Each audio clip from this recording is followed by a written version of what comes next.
Boa tarde, benvidos todas e todos a esta nova sesión informativa da CNT Galiza con un novo vídeo nesta ocasión sobre o ICETAzo, o Decreto de Medidas para o Persoal Temporal que se vende a aprobar. O meu nome é Pablo Paz, da Secretaría de Acción Sindical de CNT. Acompáñame a abogada Rita Giraldez, que xa moitos coñecedes, do Gabinete Xurídico do Sindicato, e entre os dous pois trataremos de desengranar este decreto e ver como afecta aos que somos empregados públicos temporais desde fai tanto tempo, sobre todo.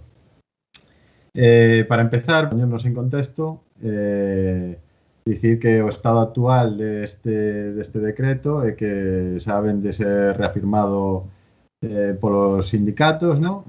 Presentado casi públicamente, falta a súa publicación e a súa convalidación no Congreso. A falta dese trámite que se espera para os próximos días, concretamente se especula que o xoves día 8 xa podía estar listo, pois esta nova legislación xa estaría en vigor. Entonces, bueno, consideramos desde o sindicato que era necesaria esta charla informativa e que é necesario tamén pois realizar as protestas correspondientes, como falaremos despois, e como están previstas en moitos sitios do Estado e, por suposto, tamén faremos aquí en Galiza. Bueno, sin máis preámbulos, vamos a intentar facer unha pequena visión inicial. Recordade que tedes o chat para poder facer as preguntas e cuestións que vexades convenientes e que, bueno, intentaremos dar solución ao longo da charla. Sin máis, Rita, boa tarde. Boa tarde. Te pediría así unha pequena valoración inicial e un pouco unha pequena visión global de como ves este Real Decreto. Bueno, sen perxuízo das preguntas, que supoño que respecto ás situacións máis individualizadas e como afectan as persoas concretas, ben interinas, ben temporais, ben laborais, ben funcionariais, que se poden ver afectadas por este Real Decreto. Con carácter xeral, en primeiro lugar, cautela, todavía non está o texto definitivo no BOE, e hai moitísimas cousas que son máis que discutibles e máis que interpretables como para dar, digamos, solucións absolutas e matemáticas, ainda que isto sempre pasa en dereito, con todas as normas, incluso as vixentes desde vai décadas. Pero como primeira valoración dun decreto máis aló das situacións individualizadas que se supón que pretende frear a temporalidade, non alcanzo a entender como pode, con esa pretensión que establece tanto no preámbulo como no plan de choque, coa regulación que despois fai. O artigo, digamos, a modificación do artigo 10, o artigo 1 do Real Decreto, bueno, a modificación do artigo 10 do EBEP e de outros do EBEP, pero en especial do artigo 10, chama moi especialmente a atención que as prazas vacantes que están desempeñadas por persoal interino, cando vayan a ser cubertas, deberán ser obxeto de cobertura e di expresamente mediante cualquiera de los mecanismos de provisión o movilidad de puestos previstos en la normativa de cada administración pública. Isto non é baladí se o que se pretende reducir a temporalidade, é dicir, provisión non é selección, non é novo ingreso, provisión é promoción interna, mobilidade é concursos de traslados. Polo tanto, desto se derivan dúas consecuencias. A primeira, que o persoal interino non vai a poder participar nestes procesos. Abro paréntesis. Que hai moitísimos peros a todo o que vou a decir.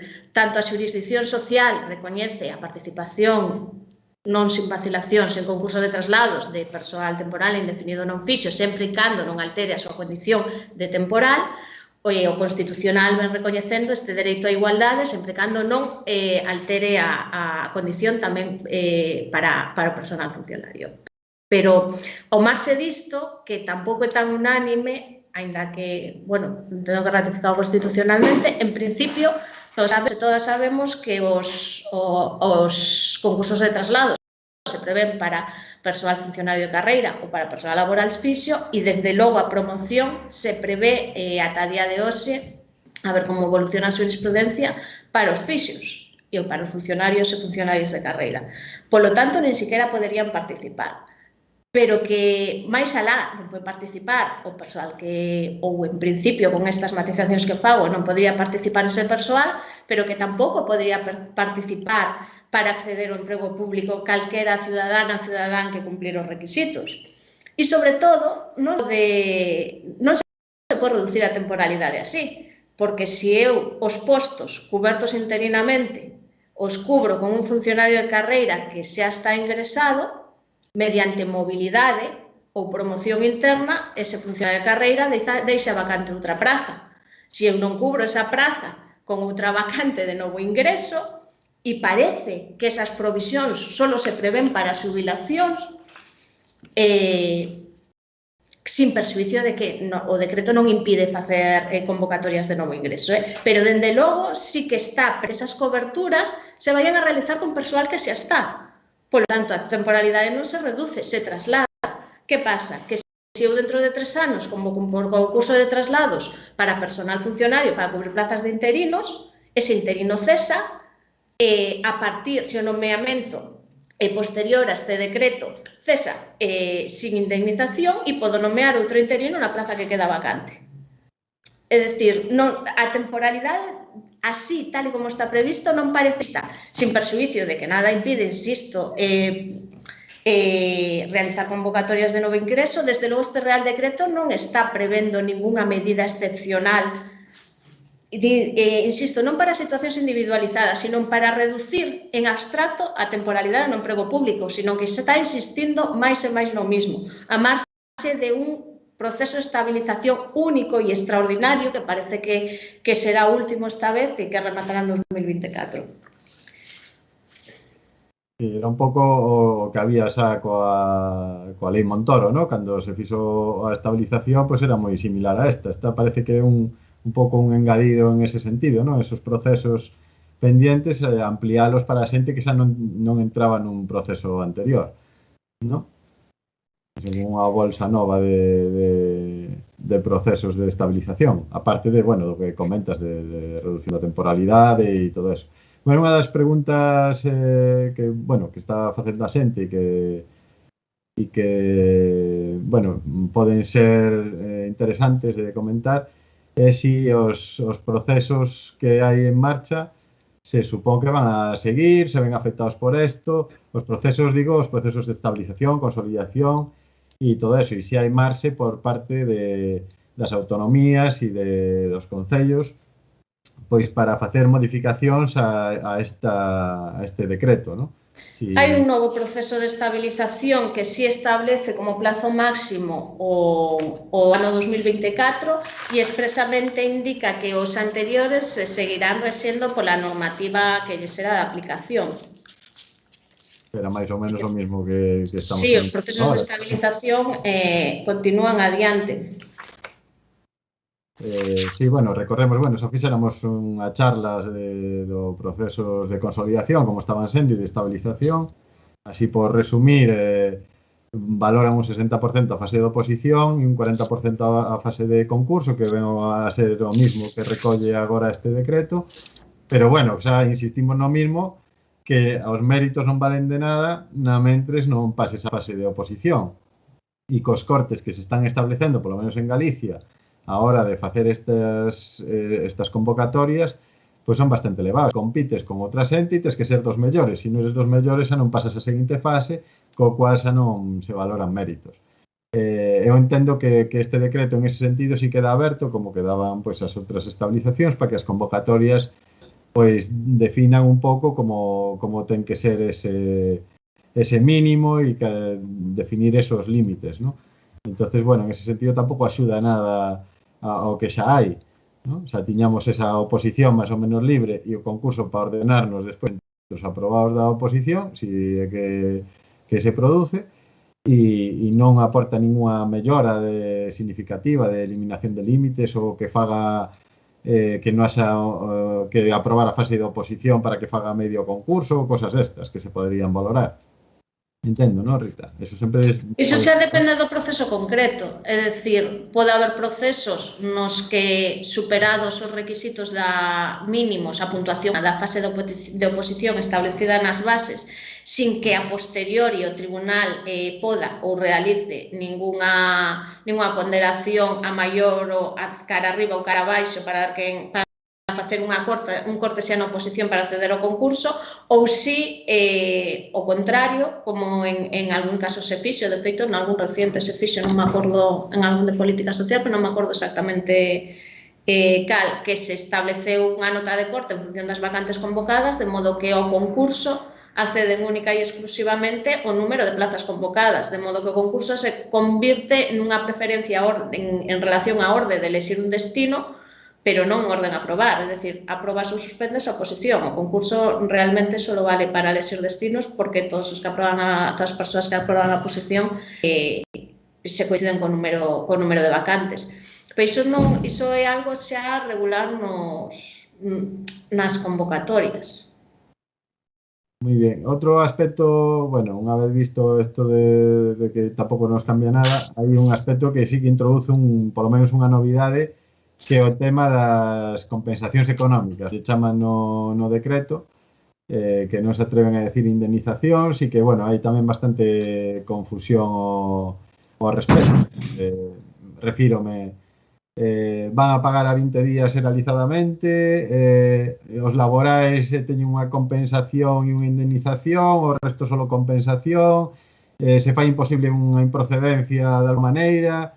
Isto se supón que xa van a pagar se hai un cese e non vai haber que pelealo xurídicamente. Esas dúbidas pois están aí moi... Pois sí. A ver, o artigo 1 do Real Decreto, que modifica varios preceptos e o que establece esta compensación, que efectivamente non lle chama indemnización, se vos fixades, se aplica e se refire sempre a persoal funcionario interino. Cando se refire a laboral, fai unha expresa mención ao persoal laboral, polo que debe entenderse, ou moi cauta, pero en principio, porque isto sempre hai interpretacións, pero en principio, esta disposición se refire a personal funcionario interino, salvo que cando expresamente fala de persoal laboral.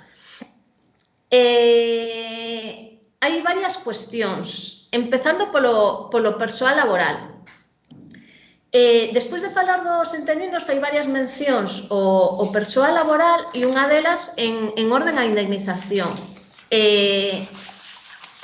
Se nos fixamos, indica que esa compensación do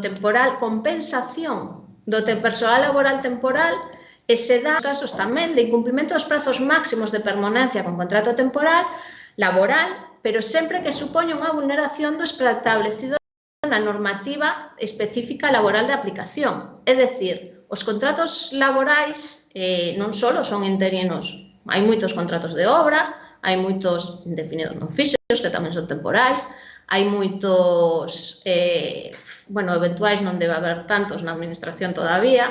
O sea, hai diferentes modalidades que establecen indemnizacións específicas e unha duración específica. Polo tanto, entendo que o que está dicindo é que aquí os plazos que se aplican, como son 9 respecto aos laborais, son as que establezcan a normativa específica laboral. Outra cousa é o personal laboral interino. O personal laboral interino tamén ten unha regulación específica que di que os procesos selectivos se terán que desenvolver no plazo de 3 meses, pero no caso das administracións públicas se remite o que se regule da normativa específica das administracións públicas, especialmente o EBEP, en relación á duración destes procesos. Polo tanto, deixando ao lado outros contratos laborais, os laborais interinos entendo que sí se van a ver afectados pola mesma duración en relación á superación da convocatoria dos procesos que se establece xa para os interinos funcionarios. Creo que os interinos laborais, neste sentido, sí que van a estar sometidos aos mesmos límites. Que pasa? Que o persoal interino laboral tampouco ten indemnización. Falamos de persoal interino lícito. En relación ao persoal laboral temporal con un contrato diferente ao contrato interino. Como o decreto pasa de puntillas, salvo no preámbulo, en relación ao fraude, o sea, é difícil atopar fraude aquí, non lles a palabra fraude. Parece que están poñendo ese límite máximo de 3 anos, coa excepción de que se convoque o proceso selectivo dentro deses 3 anos, porque en ese suposto sí que poderá continuar sin ninguna limitación, porque sigue sin haber limitación específica legal. Outra cousa como se interpreta, hai varias interpretacións tamén, a cando deben rematar os procesos selectivos, tomar posesión e cesar o interino, porque a convocatoria pode ser no plazo de 3 anos, pero de aí a que se resolva o proceso, salvo no concreto proceso de estabilización que se establece un tope máximo de resolución, no resto dos procesos non vexo que se estableza. Entonces, en relación ao resto do persoal laboral que non sexa interino, terá a súa indemnización correspondente ao marxe do abuso, é dicir, sin ter en conta se está ou non está un abuso, que son 12 días de salario para os eventuais e para os contratados de hora. Na medida en que o que establece unha compensación económica e non fala de indemnización, parece que non está recoñecendo fraude, senón que se supera un límite e por superarse o límite te dou esta indemnización tasada.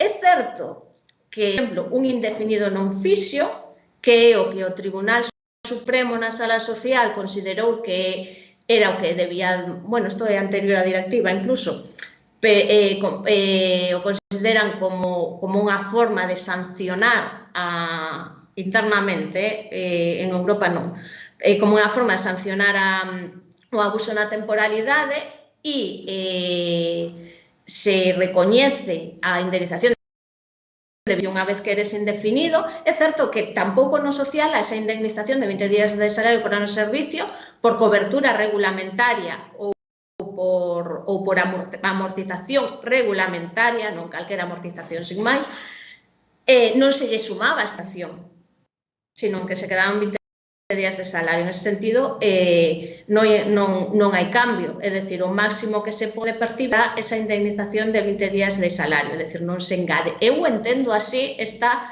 liosa interpretación. Outra cousa...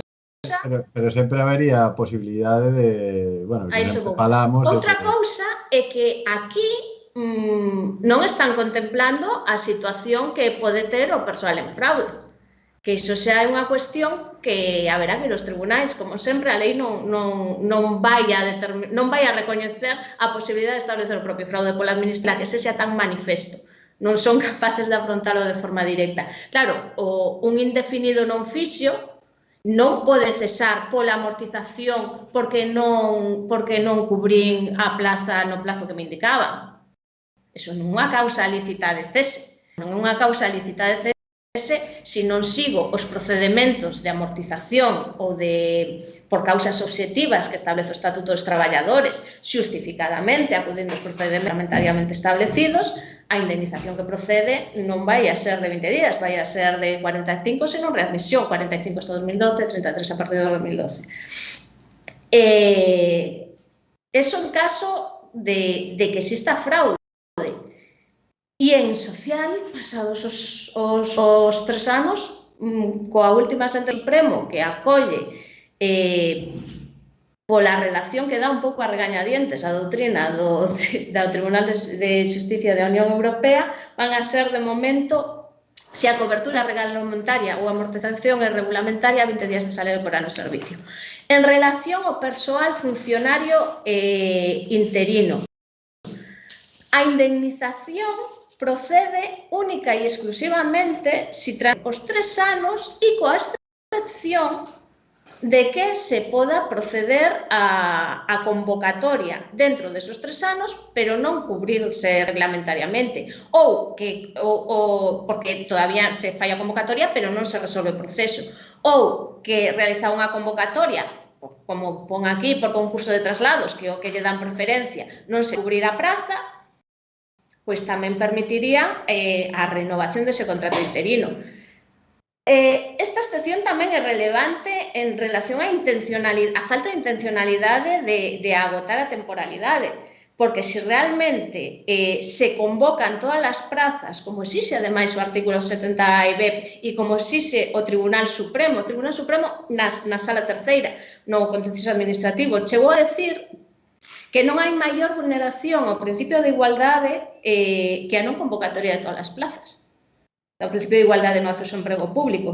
É dicir, se eu convoco as prazas como concurso de traslados e estas outras que me quedan vacantes non as convoco, vai a seguir existindo temporalidade. Ademais, se eu fago convocatoria de novo ingreso, moi dificilmente van a cubrir prazas desertas, como di o decreto. As prazas desertas se van a dar ao mellor en concursos de traslados que non interesan esas prazas.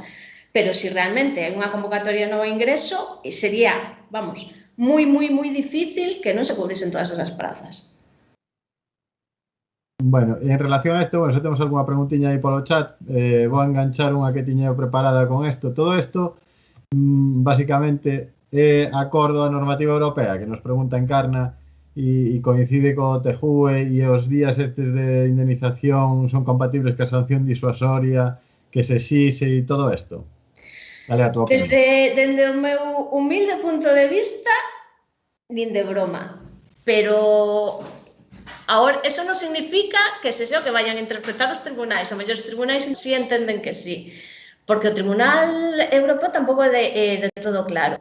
En primeiro, hai varios incumplimentos que eu creo que son frontais. Primeiro, explicar un pouco. A directiva, cando falamos dos límites, a directiva non está impoñendo unha sanción na cláusula quinta cando fala dos límites. O que dicendo os estados é o que tes que decir cales son os límites á contratación sucesiva temporal. E ademais de 3 opcións: causas obxectivas para a realización dos contratos temporais, causas de renovación para poder renovar esos contratos temporais, e a outra que non vos sei de memoria, duración máxima total de los sucesivos contratos de trabajo e o número de renovacións máximas, é dicir, duración máxima dos sucesivos contratos, número de renovacións desos contratos ou razóns obxectivas.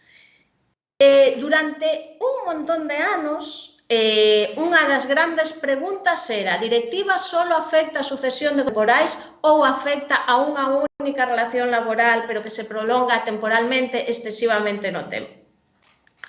A directiva, en principio, solo se aplica, ahora fago matiz, a contratacións temporais sucesivas. Que pasou? Que, ademais, precisamente respecto a España, se decataron que había un montón de fórmulas para eludir a aplicación da directiva. Por exemplo, prórrogas automáticas non documentadas por escrito, que é o que recollen as últimas sentencias. De aí que o Tribunal de Xusticia da Unión Europea diga: ollo, a ver que interpretades por relacións sucesivas, porque se aquí me ides a excluir das relacións sucesivas e a chamarlle temporal a un contrato cunha duración inusualmente longa e que se poda sin ter ninguna previsibilidade sobre o cese, a que o que me estades anulando o efecto da directiva, porque iso é moi fácil de defraudar. En vez de facerte varios contratos, te fago un. De aí que se entendese que a renovación automática, é dicir, sin chamarlle renovación e sin constar por escrito, non podía facer que se excluísen os contratos da aplicación da directiva. E especialmente, non só, pero especialmente respecto a España. A última sentencia de 3 de xuño ou moi importante, a de Montero Mateos. Cal é, digamos, a finalidade disto?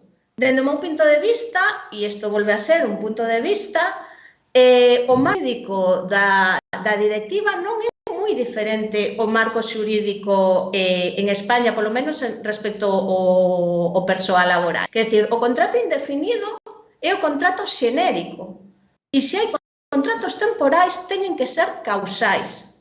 É dicir, ten que haber unha causa obxectiva, unha das razóns da directiva para poder realizar ese contrato temporal. De aí que Montero Mateos diga, ollo, unha relación inusualmente longa, ou eso como interpreto, unha relación inusualmente longa, e sin que exista previsibilidade en canto cese, igual os tribunais deberían ver se a van a ter que recalificar como fixia. O sea, aquí todas sabemos, fai un mes tive un xuicio con unha persoa de 60 anos que leva traballando desde o 93. Claro, podemos decir que é un temporal abusivo. Ou podemos decir, hombre, temporal, non sei se é temporal. Se esta persoa se accedeu a un emprego público, accedeu licitamente, non con prevaricación, polo proceso que fose, máis duro ou menos duro, pero está no emprego público. Durante 30 anos a administración non se preocupou de que había unha persoa que non superara os principios de igualdade de mérito e capacidade conforme aos requisitos de concurso, oposición, etcétera, etcétera, etcétera. Pero con 60 anos lle obriga para manter o emprego a superar un concurso oposición cando esta persoa, a titulación que estudiou, xa pouco ten que ver con a titulación que está estudiando as persoas agora, e que probablemente teña moitos coñecementos sobre o seu traballo, pero non todas andando nas novas licenciaturas.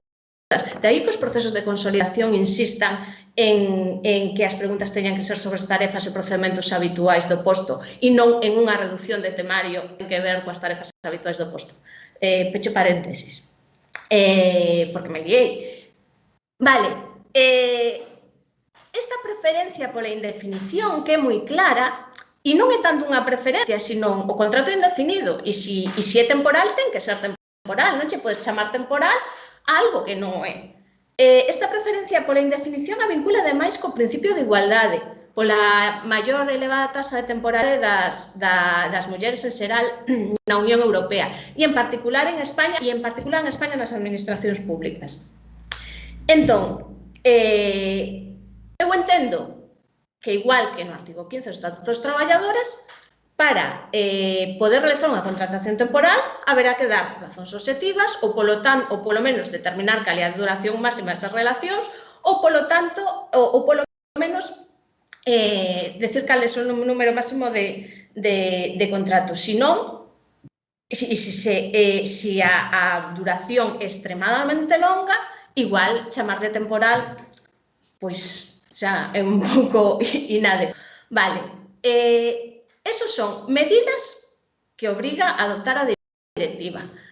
Basta con realizar ou acoller algunha desas medidas? Non, hai que sancionar, porque se eu acollo as medidas, pero paralelamente non establece unha sanción, non lle dou eficacia a directiva.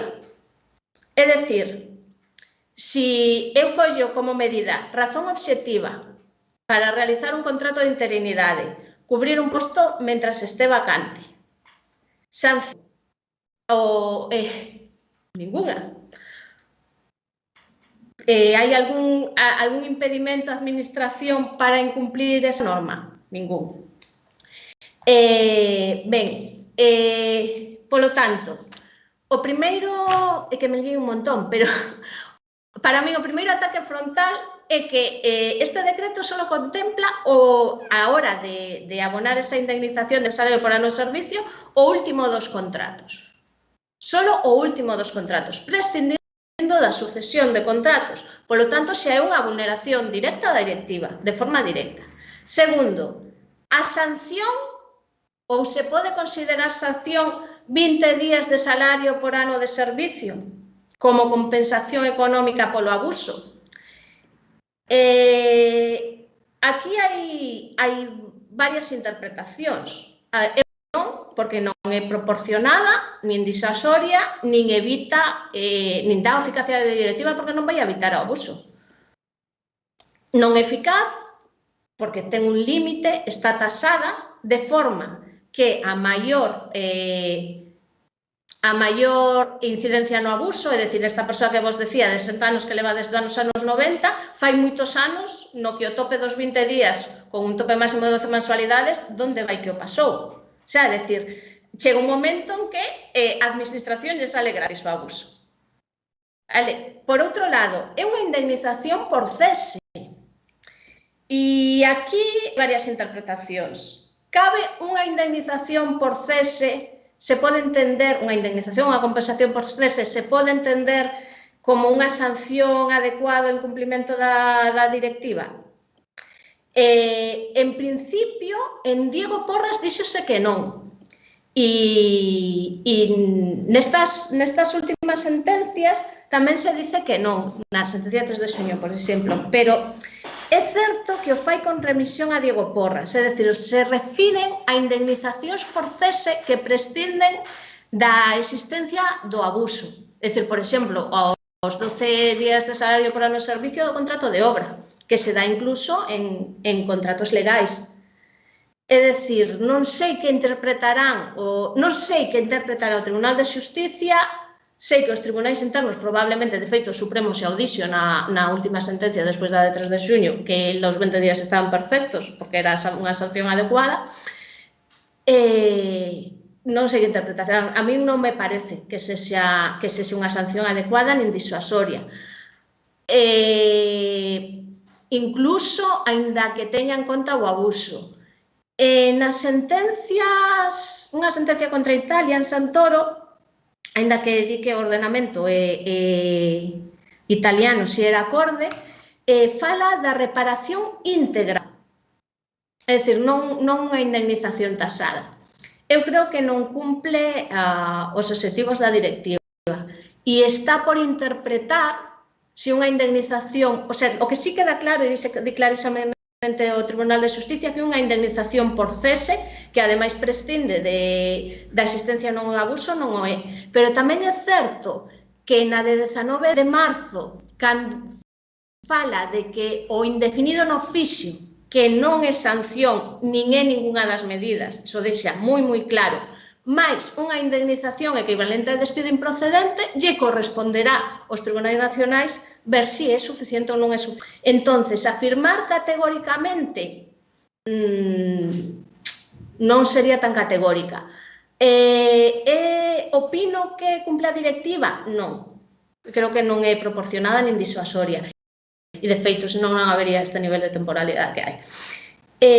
Aquí teño dúbidas, onde non teño ninguna dúbida é respecto a non contemplar os contratos sucesivos. Eso é directamente un cumplimento frontal da directiva. En canto a sanción, por outro lado, en canto a sanción, en canto a si cumple as medidas, se pode entender como unha medida obxectiva para evitar o abuso, xa o marxe despois da sanción que se interpoña. Na medida en que establece excepcións e salvo neste proceso de estabilización, que parece que vai a ser único, onde que tamén aparecían os anteriores, que establece plazo de resolución en 2024, tampouco parece que haxa unha modificación moi diferente ao anterior e estamos no mismo, sigue sin existir un prazo de resolución dos procesos. Cambian a oferta de emprego público no ano do nomeamento ou a seguinte por convocatoria do proceso, é dicir, antes tería que haber unha oferta de emprego público dentro dos 3 anos. Non, é que ao final é o mismo. Bueno, quizás xa forran antes os 3 anos, eran desde a oferta, e agora os 3 anos son desde o nomeamento de interino. Un pouco, pero tampouco gran cosa. Para min incumple directamente a directiva. Por outro lado, se nota moito, pero moito, que esta directiva é unha resposta ás sentencias judiciais que están realizando unha interpretación conforme do dereito interno coa directiva. E se nota moito cando o primeiro que se anunciou a bombo platillo foron os 33 días de salario por ano de servicio, e despois da sentencia de 3 de xuño e a adaptación do Tribunal Supremo dixera, bueno, pasamos de 33 a 20. Se nota moito cando dice que os procesos selectivos convocados para personal interino conforme os principios de igualdade, mérito e capacidade nunca van a dar lugar á condición de funcionarios de carreira. En resposta a algunhas das sentencias que, por certo, non declaran funcionarios de carreira, sino Fixeza. Pero está dando, digamos, toques de atención aos tribunais. En ese sentido, parece que é unha adopción normativa que, ante intentos de interpretación conforme, ven sendo máis restrictiva. Por lo tanto, nos encontramos na sentencia 11 de febreiro deste ano contra Grecia, que sí que declara ilegal que tras o plazo de transposición de unha directiva o Estado intente defenderse para non aplicala. En fin, entendo que non cumple a directiva. Queda explicado. Teño un par de cuestións aquí, unha que tamén coincide con unha que sale no chat, que sí que te pido un pouco de brevedade, Rita, se nos vai agotando o tempo e sí que quería tratar estes dos temas. Un é como afectarán, como afecta este decreto e todo isto que está pasando a xente que xa ten unha reclamación de fixeza interposta no xulgado e que está no proceso de reclamación de fixeza, se hai algunha interferencia, se son procesos independientes ou todo eso. Desde a perspectiva legal, o que afecta é a situación a que te atopes dentro do ámbito de aplicación da norma. Esta reforma do artigo 1 do Real Decreto afecta os nomeamentos posteriores á entrada en vigor. Os nomeamentos, non as demandas, é dicir, que ti teñas interposta ou non unha demanda, non altera a túa situación obxectiva xurídica en relación á aplicación dunha norma. Outra cousa é que teñas unha sentencia firme. Pero o que te afecta a ti é a túa situación no momento. É dicir, os interinos nomeados con anterioridade, e ollo que aquí sempre están falando de interinos funcionarios, salvo que cando especificamente fala de laborais, que hai moitas máis categorías. Outra cousiña que ten que ver un pouco cas alternativas que nos plantexamos, por exemplo, na folga do consorcio e así, que sempre faláramos de persoal de extinguir e ou incluso pues, se chegou a valorar pues, outras alternativas, procesos restringidos ou o que fora. Todo eso sigue en pé, ¿no? A xente podemos quedarnos a extinguir tamén, se lles dá, digamos, se lles dá gana e teñen vontade política de facelo así, se podería chegar a esa situación. Isto non é... O sea, sería compatible co decreto novo? É que ao final é unha cuestión de vontade política, é dicir, iso ao final é unha interpretación de posibilidades que existen no ordenamento interno de conformidade coa directiva. A ver, que este Real Decreto manifesta unha clara vontade legislativa en contra de calquera adquisición de fixeza e en contra de realmente reducir a tasa de temporalidade, porque senón non farían os procedementos mediante mecanismos internos, e que pode influir no ánimo dos tribunais, nin impide a consideración de... nin impide nin pode impedir a consideración de fixeza a marxe de funcionarios de carreira cando se superan procesos selectivos válidos, nin pode impedir a aplicación de cuestións como personal a extinguir, que xa está en normativa estatal, como na Lei 40/2015. A cuestión é que o declarar personal a extinguir non... Bueno, indefinido non fixo tampouco viña contemplado na lei, pero vai ser difícil que os tribunais ven así. Eu creo que poderían, da mesma forma que crearon o indefinido non fixo, como unha forma de interpretación conforme.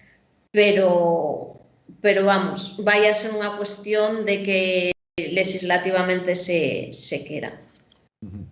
Ou incluso procesos restringidos. É dicir, se poden adoptar procesos restringidos cando as transferencias de administracións autonómicas e a dotación de personal das administracións autonómicas nos anos 80 se fixeron procesos restringidos para todo o personal interino e contratado administrativo e foron avalados polo Tribunal Constitucional, que pasa que ten que haber unha habilitación legal, que pasa que ten que haber unha intención do Estado e do Poder Legislativo de cumprir coa directiva.